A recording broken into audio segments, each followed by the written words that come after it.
Now, Storm Watch 12 weather with meteorologist Josh Culbreth. Welcome back to News Watch 12 midday, and this big mass of clouds in the Pacific is going to end up being the atmospheric river, and that will give us all the rain, the high elevation snow, and the winds. The winds are going to be the big factor from this storm system. You can see just some very light showers right now along the coast, some of them starting to get into some of our inland areas. So that's what I was saying on News Watch 12 this morning. Even though some models are having a hard time placing showers in our inland areas, we do know that it is possible. But I think the bulk of everything is going to remain along the coast as we head into this evening, but then later in the evening starts to spread inland. It's not looking too impressive overnight. Even into Thursday morning, all this is looking very light. But as we head into the late afternoon, early evening, you can see things starting to pick up along the coast. Some of these yellows and some of these oranges representing some very heavy rainfall. This will continue to spread inland as we head into the evening and night. Thursday transitioning into Friday, and we'll have more showers that will linger into Friday.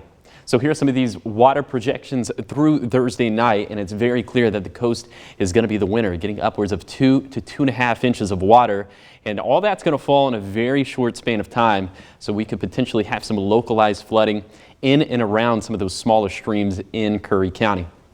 This is mainly just going to be a rainfall event over the next couple of days because snow levels will be so elevated, between 4,000 to 5,500 feet. So last week, when we were looking at some of these models, it was looking like snow levels were going to be a little bit higher than this, upwards of 6,000 to 7,000 feet. Now they've trended a little bit lower, which is some good news because that'll put less rain on top of existing snowpack. So that's going to minimize some of the inland flooding threats. But again, along the coast, it's going to look a little bit different.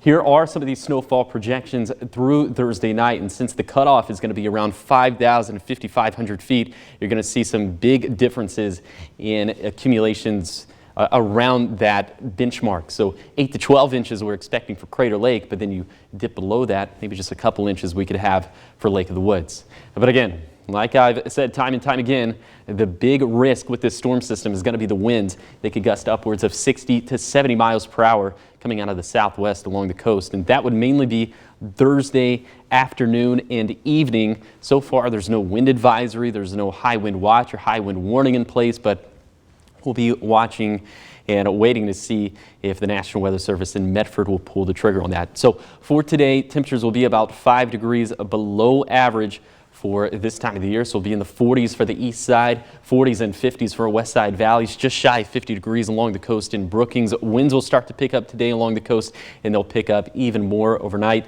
And some of the winds could spread into some of our higher terrain.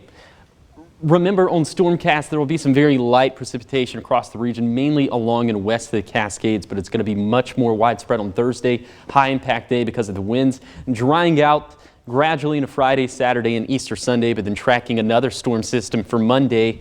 And we're going with medium impacts for this one. As of now, it's looking like a wet storm system, but still there are many details to work out. So here's that 7-day forecast for the coast. Temperatures in the 40s and 50s, very wet over the next 7 days. And of course, the big thing we're going to be concerned about will be the winds for tomorrow. And then for Siskiyou County, even in the Shasta Valley, we can see winds gusting upwards of 50 to 60 miles per hour, but then drying out and warming up into Easter weekend. For the basin, also, we can see winds gusting upwards of 50 to 60 miles per hour, but also warming up into the weekend, probably just a little bit shy of 60 degrees. Then for the Cascades and Siskiyous, we'll start to take away from the snowpack a little bit just because we're getting a smidge warmer. And then for the Rogue Valley, winds picking up into tomorrow. Also, winds could be a little on the blustery side, gusting between 40 to 50 miles per hour. Then we'll gradually dry out and warm up in the Easter weekend. All right, thank you, Josh. So lots of rain. Question for you. What is your favorite rainy day activity? Favorite rainy day activity? Tracking the radar. Doing my job. No. That sounds really fun. Oh, does it? I'm sure it does. No, I just like to stay posted inside, low key, pop on a movie or something. I would say, yeah, watch a movie, cup of tea. Don't see the outside world at all. No contact. Yeah, no inside only. Yes. That's right. All right. Thank you, Josh. Of course.